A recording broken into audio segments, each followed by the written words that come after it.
Hey, what's up, witches? It's me, Luna, here with an unboxing for you. And you know we take our time here in the Zen Zone, so go get yourself a cup of something warm and delicious and settle in and stick around because you know I test drive all of my decks, so you'll get a chance to see how this deck not only looks but reads as well. Let's take a look. Today we are doing the Heavenly Bloom Tarot by Noah Ikeda. I was not aware of this deck at all until, pardon me, until I was on US game sites looking for new releases and seeing what's going to be coming up this year.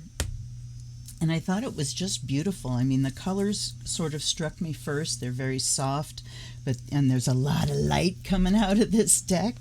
So we have US Games is now trending towards the two-part box. And yes, I am a fan of it. They're very sturdy. They feel nice. It's got this matte finish and metallic lettering. I am so sorry. I'm going to try my best not to keep clearing my throat, but it's spring. Heavenly Bloom Tarot blossoms with inspiration from both the natural and fantasy realms. Beautiful floral elements throughout convey peace and optimism. 5 groups rule this deck: a winged intellectual tribe, strong fiery desert warriors, amphibious elemental spirits, and a druidic tribe of earth spirits. Okay, winged intellectual tribe, desert warriors, elemental spirits, and a druidic tribe of earth spirits. That's 4.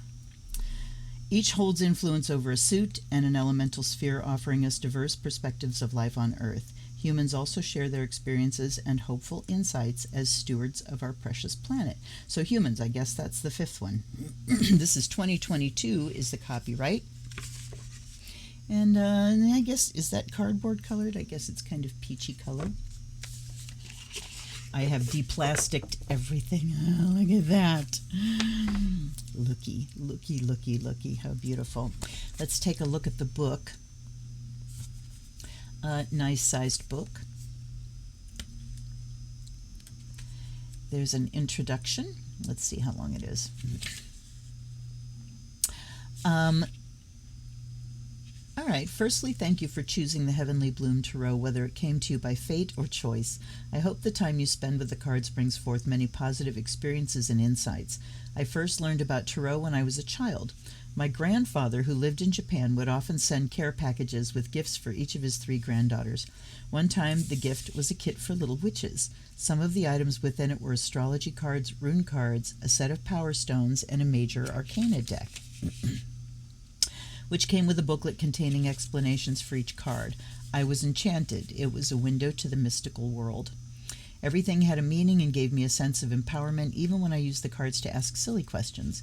Ever since then, I promised myself that I would create a deck with my own characters and stories. The story of my deck is heavily based on the beauty of nature. While the cards portray a fantasy world, it is still based upon the world we live in. I hope the Heavenly Bloom Tarot will provide a small glimpse into our magnificent planet that we should strive to protect at all costs. There are 5 different tribes of my creation in this deck. Each holds influence over a different suit of the minor arcana. Okay.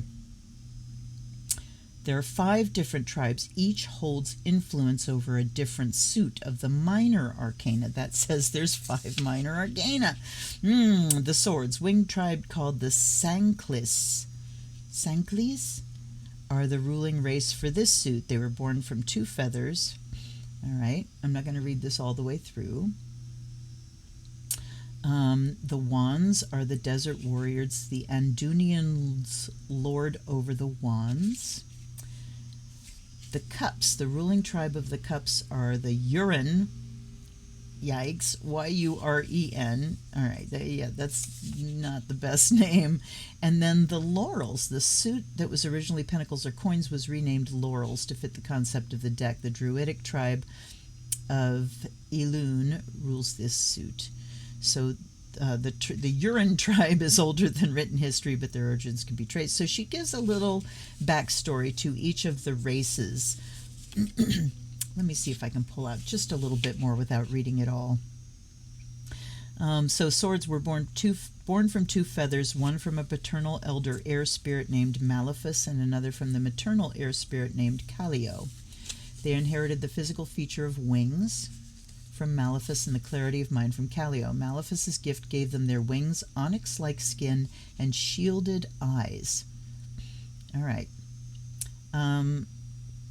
The elder fire spirit named Varadun is the creator of the Adunians. To create the Adunians, the spirit cut a lock of her hair and set it ablaze. She then scattered the ashes among the desert realm. Those who sprung from the earth were the Adunians. They embody the immense strength and fiery spirit of Varadun. Cups. The Uran tribe is older than written history, but their origins can be traced back to the legend about the elder water spirit Suishin. Long ago, the spirit formed a tribe of creatures from their tears. This is believed to be the Uran. They are one of the oldest, closer to the elemental spirits than other humanoids. And the Laurels were created long ago by an elder spirit named Alcara. The Elun live in forests that are closed off from the rest of society. Though they're quite different from spirits, they have the ability to form strong bonds with such beings. All right. Then we have meanings. While the meanings in this deck are mostly akin to the Rider-Waite-Smith Tarot deck, the symbolism and subjects are based on my own interpretation. All right. And then the majors. Cards that you pull from the majors can be both life or year altering, but it doesn't say. All right, well, let's just go in and look. Then we've got the, for each of the majors, we have the element, a planet or an astrological correspondence, and then we have a character. And then for the minors, she gives us the numerical system. So ace is the beginning, 2 is a duality that must be balanced, 3 is creative growth after the balance, 4 stability and structure, 5 instability and change, 6 cooperation and harmony, 7 reflection and knowledge gained, 8 rate of progression, 9 that's interesting. 9, the penultimate fruition and attainment, and 10, the end of a cycle completion. That is very interesting because I'm thinking, my mind is flashing through now to the Waite-Smith deck, and you think about the 5s being instability and change. Think about the 8s, the rate of progression. So the 8 of Swords, we're not progressing at all. The 8 of Pentacles, we're progressing slowly through work and apprenticeship. Through the Wands are flying fast. And the Cups are moving away from. Wow, interesting. Then, so each of the minors has, she's got a little blurb about the suit. The ace has a description of the card and what it depicts, and then upright and reversed. And let's take a look way at the back here to see if we have an artist bio or an author bio. I am a Japanese-American artist who currently resides in Montreal, Canada. I studied information science in school but never gave up on art. Since then, I've worked as a freelance illustrator on multiple mobile games and websites. 2 of my tarot cards from this deck appeared first in Pride Tarot, a collaborative deck. Oh! All right, let's take a look at the backs, and let's take a look at this rose-colored gilding. Isn't it beautiful? And here's the back, same image that was on the front of the book.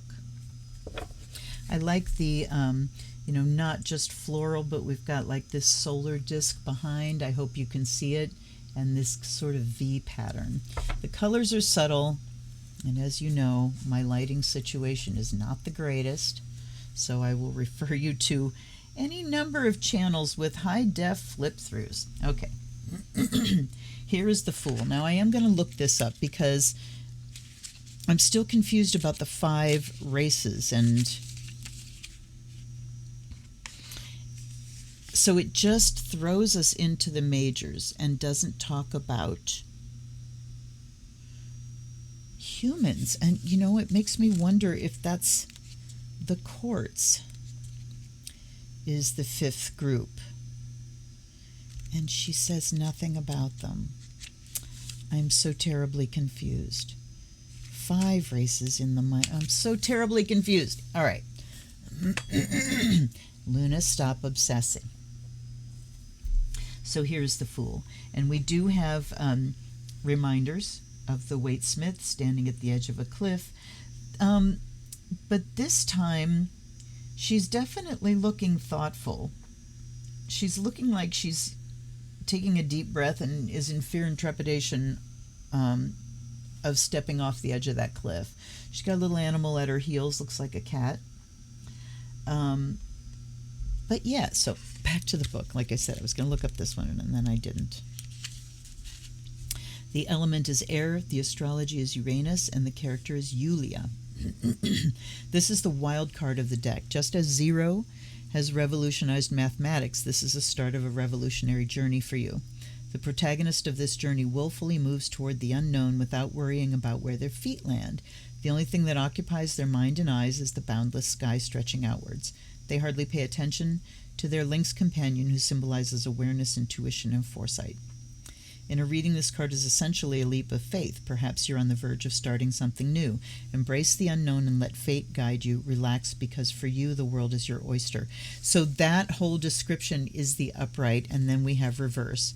This card reversed is a warning about being too carefree. Make sure you look around you before you step off that cliff. Okay, so simple. Definitely simple. We have a character, but we don't really have a story built around that character. Okay. The art style is kind of anime, manga-ish. Here's the magician standing in front of his altar with the 4 tools, the wand in his hand. Okay, laurels is the 4th suit, because there's a wand there and there's a wand in his hand and a blade and a cup, but where are the laurels? Maybe that's it? I don't know. Ooh, High Priestess. I love her use of light, or their use of light, you know. I'm saying, well, no, there was a clue. She talked about her grandfather sending things to his 3 granddaughters, so we know female, but I also appreciate that in reading The Fool, we're using gender-neutral pronouns. Definitely appreciate that. Here's the Empress, and look, I mean, look what she does with color and light. You know, just looking at this track so far, you know, the daylight, outdoor, this also very much in the light of day, clear, and then we have this deep inner sanctum kind of thing with this bright light behind, and then we go very green. I love her style. The Emperor. So far we have a white deck, color, you know, skin tone wise. Here's the Emperor. He looks like he's been around the block a few times. The Hierophant. I love the fantasy world. Look at how it's floating. It looks like it's floating in the air. And the curtains billowing, and that, you know, we do have those 2 columns. The Lovers. Let's see if we can zoom in so you can get an idea of the art style here. So you see not very stereotypical anime, but it's that style-ish. The Chariot. Look at the horses.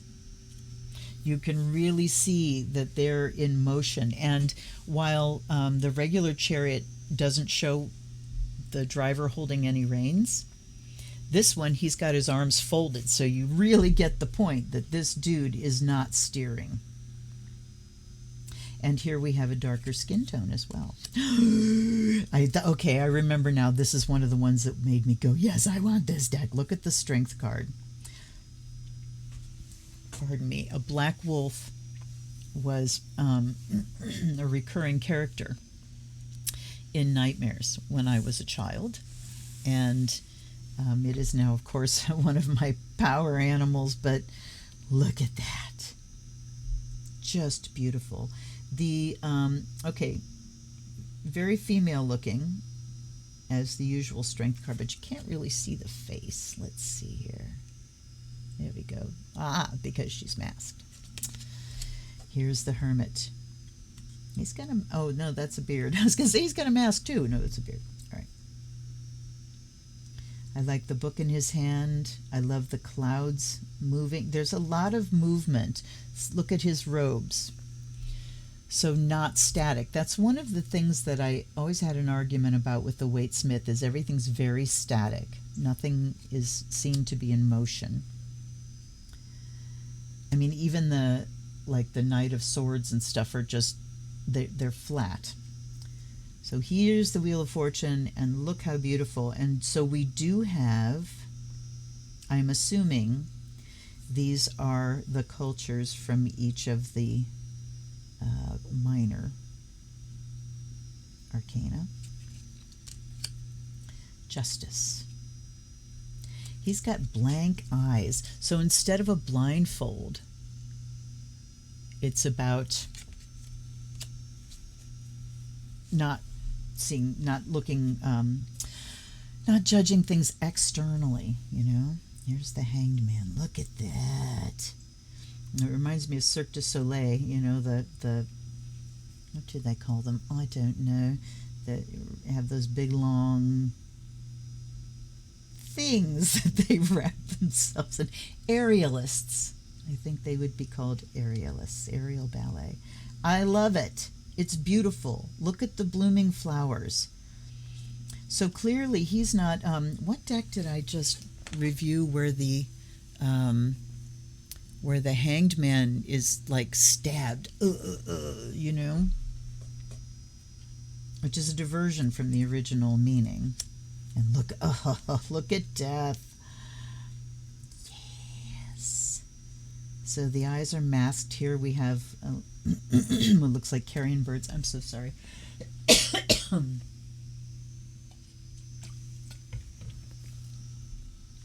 And look at the white flowers he's walking into. Look at the, is that holes in the veil, or I think I would like to read a little bit about this one. With newfound perspective comes transformation. Death destroys the old self and brings forward the new. A dark-hooded messenger walks through a path of white gardenias in full bloom. I love that she names the flowers. They are mysterious and beautiful, strong and pure, intimidating but also strangely inviting. The figure acts as a bridge between the tower covered in shadow and the tower covered in sun. From the messenger, birds take flight toward a brighter horizon. So those birds are flying away. Wow. All right.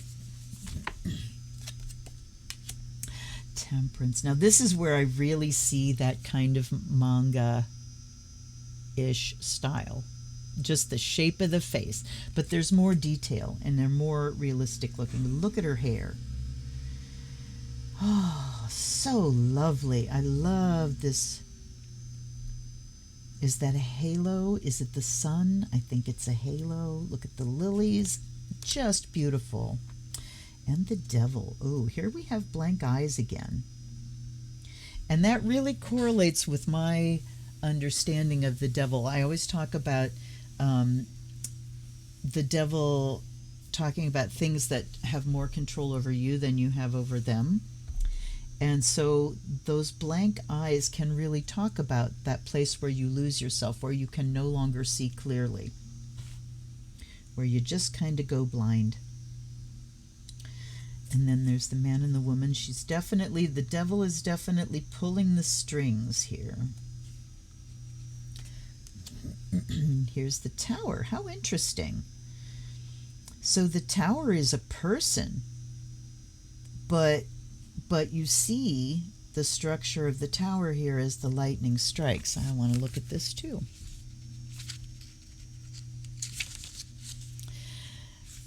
Freeing yourself from a devil requires a tearing down of false truths. So these cards progress from, you know, one to the other. The tower is the destruction of anything built on a faulty foundation. Depicts a surge of energy crashing into the heart of the figure. All their long-held beliefs crumble in one strike. Though the structure appears well made, the foundations are thin and weak. Death awaits below, but the horizon beyond depicts a parting of stormy clouds. Wow! that it's striking at the heart is amazing. Just amazing. Oh, look at the star. I love the style. I love the fashion. This little chain around the thigh. Then we have the moon. What is on her eye? And do these all have blank eyes? They do not. They do not. All right. Look at the gold and the light. Very imaginative. And she's got the dog and the wolf right here with her. And you see her little... Are those ears? Are those horns?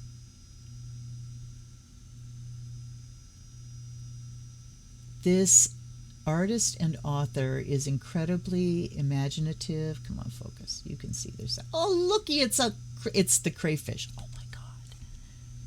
Wow. So we're not missing anything. She's just working these elements in a very imaginative way, and it's always a benefit when when you've been using standard cards for a long time. There's always a benefit to having your mind shaken up and seeing the same images in a new way.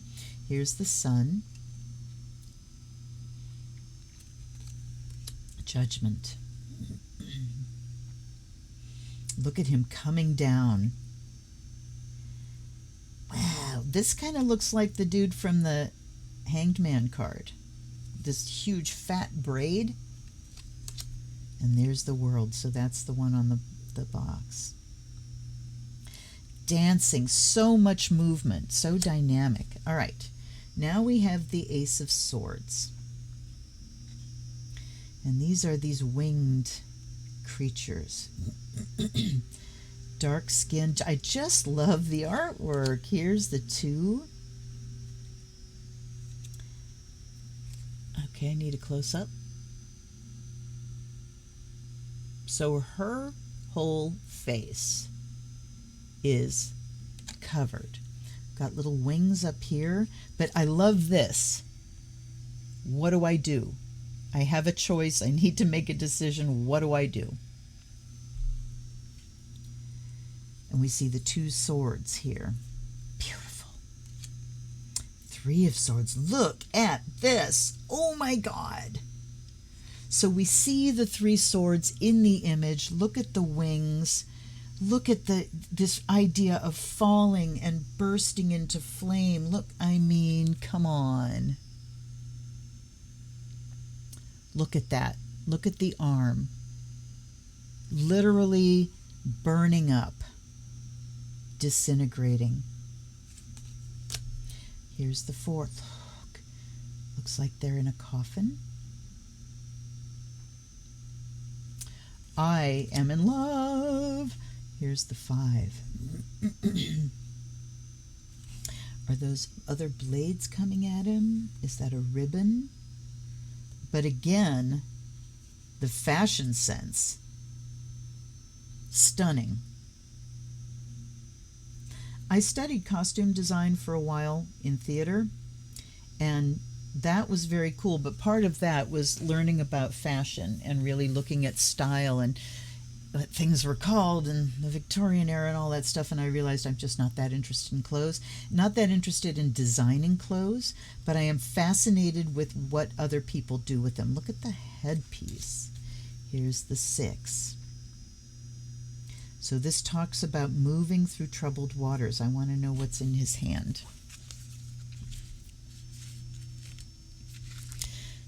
Moving past the broken fragments and stepping through the Gate of Swords, Ingol leaves his homeland.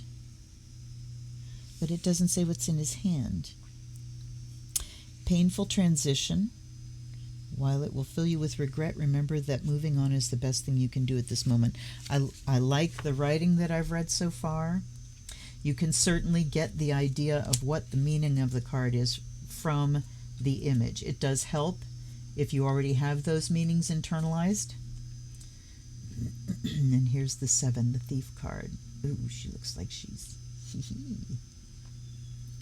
getting away with something. There's the 8. Look at it bound. around with the eyes covered. So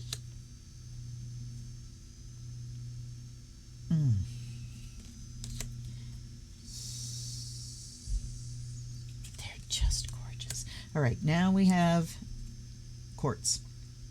Here's the page. Here's the knight. Those eyes. So it makes me think of the Sacred Rose deck, which someone I knew called the White Eyes deck.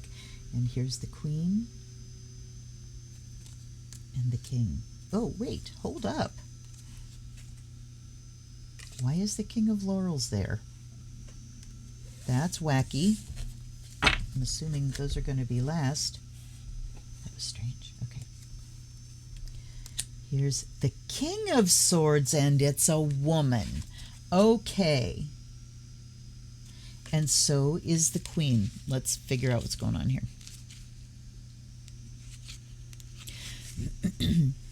Kallio is a stern and wise ruler who listens to all voices before making their judgment. Again, gender-neutral language. I love it. Unbiased and fair, the Queen is direct and sets clear and explicit boundaries, a person who will listen to all and make objective decisions. King Egil sits at the peak of intellectual authority, but it doesn't say anything more about that. The Knight, once Dila has set their mind on a goal, and we cannot see whether this card is male or female. They set their mind on a goal, nothing can stop them. All right, so we are playing with gender norms in the courts, and I have no problem with that. She's just gorgeous. Here's the Ace of Wands. So we have, again, those blank eyes. The 2. Look at the shoes. Now, this doesn't really depict, I mean, I see something floating in the hand. Here's the 3. Now, this one, see, not so much. These two, if I didn't know the meaning of that, would that say that someone is planning something? Not necessarily. Would this talk about launching a plan? No. So here we do have some cards where I think it's just, you know, a nice person. You can see the 3 wands behind. I don't know if you can see that. Let's try to show you. Very pale. And just when I'm tempted to say it's a Pippish deck, then we see the 4. Look at this couple. Gorgeous. Whoops, I'm scooting. Sorry. I hope that didn't put you off too much. Here's the 5 of Wands. Look at the guns here. Okay. 5 of Wands. I mean, they definitely look like they are challenging each other. There's a tension there. Here's the 6, Victory. Laurels. The 7. So we do have the allusion to standing your ground with a giant wand. The 8, Flying through the air. So this suit feels more like pip cards with a person on top. Here's the 9. Do we get the wounded in battle part? I'm not so sure. And the 10.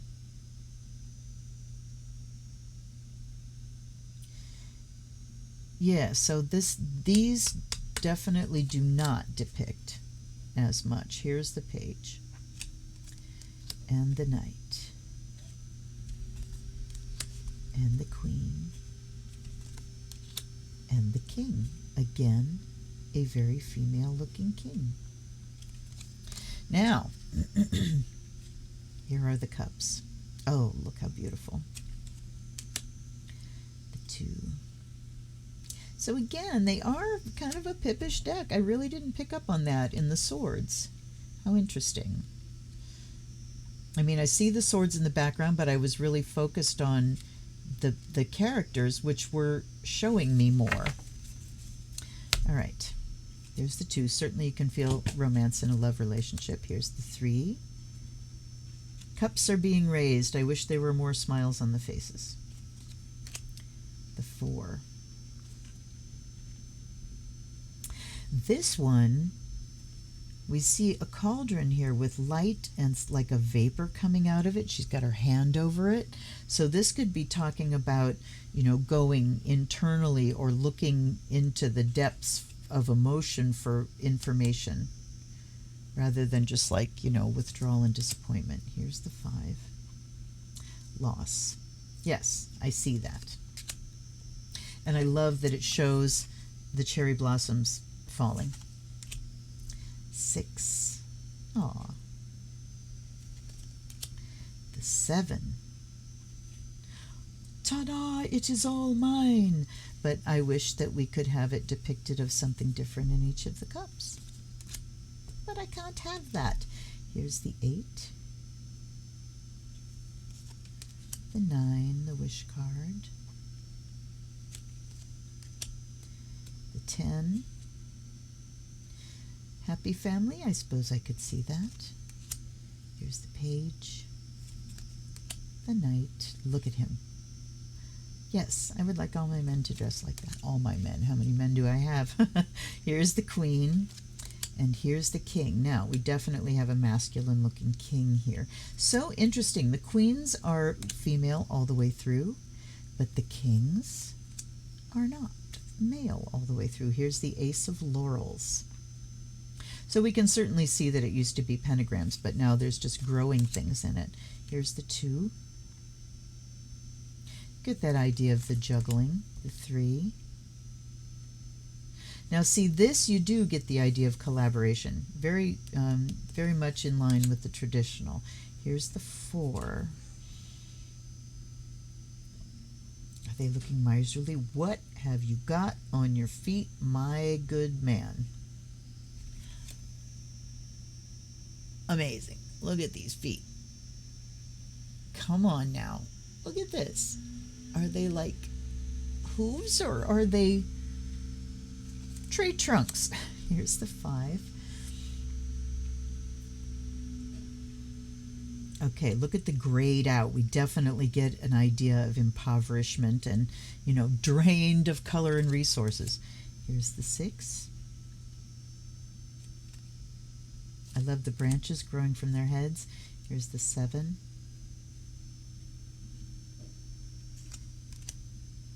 The 8. So these, again, give more of the traditional meaning-carrying images. There's the 9. The 10. Look at the flowering branches on his head. And this looks like a character from the first suit. There's the Page, the Knight, the Queen, and the King. I am in love with this deck still. And it is helpful if you have the standard images in your head, then you can see how the images in this deck are similar. If this was your first deck out, I think you might miss out on some things, but let's find out. I mean, the writing is just so good. I forgot to light my charcoal. But yeah, I'm looking forward to using it because it, you know, I've been working with tarot long enough that I know what the cards are supposed to say, and all I need is a hint, or is supposed to show. But, like I said, if this is your first one, you might want to go with something a bit more traditional first. We'll have a bit of a cleanse.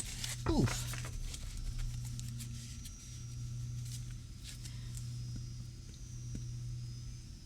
Cleansing by air and fire. May you be purified and charged. Let me get this out of the way. And by water and earth, may you be blessed and made whole, and by the sound of the bell.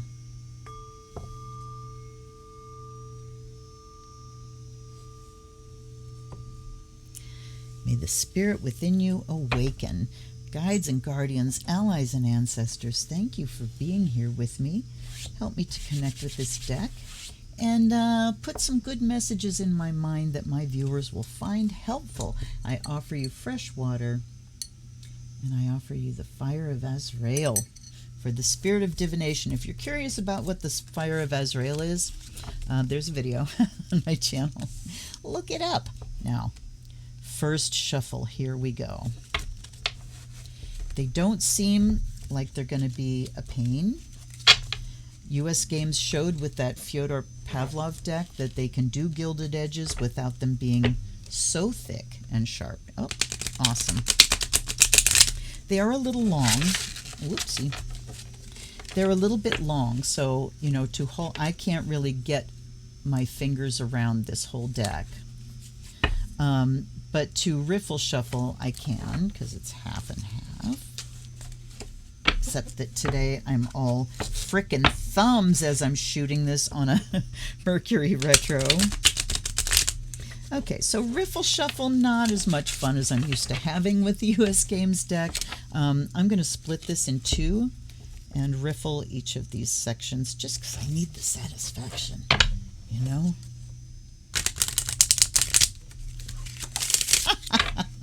They sure love to fly.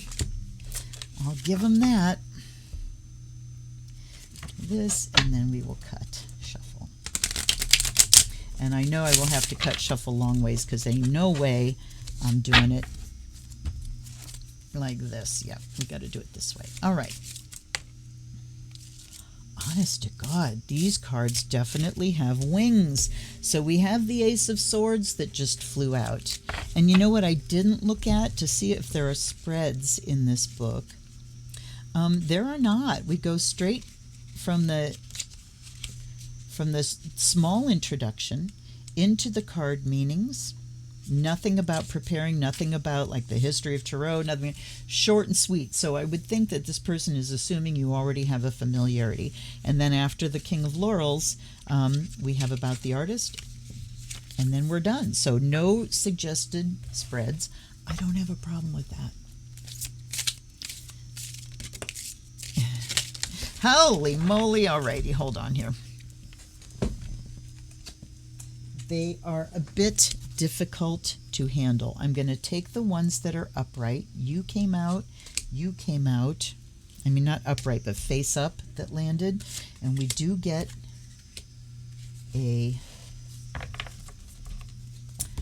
reverse. And then I'm going to hold these and just see what happens with them if we need them. All right. So intuitively, I did not get a chance to ask a question. We have an ace. We have the 8 and the 6 of Laurels. We have Page of Wands. So we have two aces, Ace of Swords and Laurels. I don't have a major. But with the Ace of Swords flying out, aces are always about new beginnings. And to me, the Ace of Swords has always been a beginning that comes because of what you let go of, because of where you say bye-bye. So the Ace of Swords is coming out with a message for anyone watching this, whenever you're watching it, about trimming the fat. What is it that we can let go of that will give us a new start? What are we carrying that is bogging us down that could do with some editing? We have the 8 of Laurels that says get to work at it. It's something to do a bit at a time. It's something to practice.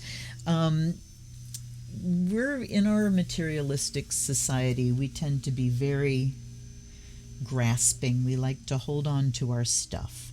So the 8 of Laurels here is saying that it could take some practice. We might have to learn how to let go of things, or, you know, learn how to think about things so that it's easier to let go of them. On Page of Wands on this side. All right, let's just read. Ace of Swords. The suit of swords is associated with the element of air, which represents intelligence. This suit deals with how a keen mind can be a double-edged sword. It explores themes of truth, thought, and communication. Ace of Swords, whoopsie. The beginning. This card depicts Maleficus, the creator and eldest air spirit. Below looms the vibrant sky fortress of the Sankleys. Upright, breakthrough and clarity of mind, a good time for decision making and finding truth. So getting our minds clear about our stuff, or also about the work that we do, with the Eight of Laurels coming next to it there. Iridia works tirelessly on their craft. Diligence and expertise, there's much hard work being done that will lead to mastery. It may seem mundane, but these are the necessary steps. So let's look at this again as just an intellectual new start, and talking about working tirelessly on your craft, or about the thing that it is that you want to take on board. What do you want to learn about? What's the new thing that you're curious about? A new discipline, a new practice. This is saying we've got to get the mind settled first. Edgar Cayce said the mind is the builder. So Ace of Swords can talk about making a decision and then putting things into practice. All right, Page of Wands. Nedad overflows with excitement for a new journey. Discovery and adventure, brimming with creative energy, sparks of intuition can be found even in the most barren of places. So when we get clarity of mind, we can have a lot of inspiration come in, and our creativity comes in, and then when we join it with day-to-day work, the step-by-step business of accomplishing something, then we can really get somewhere. Now, Ace of Laurels is reversed.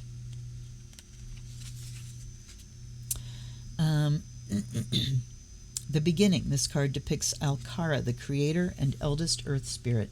Below blossoms the lush meadow of the Elunes. New ventures, as with all aces, this signifies a new beginning, a seed that needs nurturing but will yield abundant security and stability. But this is reversed. Lack of prospects, an opportunity being canceled or delayed. Points to poor financial foresight and investment. Be cautious of risky choices. She has very practical meanings here. Poor financial foresight and investment. Be cautious of risky choices. Very practical advice. I totally appreciate that. Okay, so lack of prospects. So again, I'm coming back to this Ace of Swords, where we need to get mental clarity about things. And I think what this is saying too is that we might not see instant results. We put in the work, we get clarity of mind, we start putting the work into practice, but we're not going to get a brand new beginning and new results right off the rip. It's going to take some time. And then the Six of Laurels. Eulenia performs the greatest act of charity to Iskame. What's she doing? So Six of Laurels, this would be, yes, charitable debts and payments and stuff, help and support. Greed has not taken over your heart, and you are open to sharing the wealth with others in need. Okay, so whatever we have here, again, Ace of Laurels can talk about that financial gain and prosperity from what we're doing, but this is upside down. So it's talking about support, and as well as being able to share what you have with others. Perhaps you can get support until things really pan out. Now let's see what else came up here. The Five of Laurels. All right, and so now we're getting things in order. That's what I was looking for, is a major. Six of Wands, Five of Wands. All right, I'm not going to do those. I'm just going to look at Magician here because we needed a major.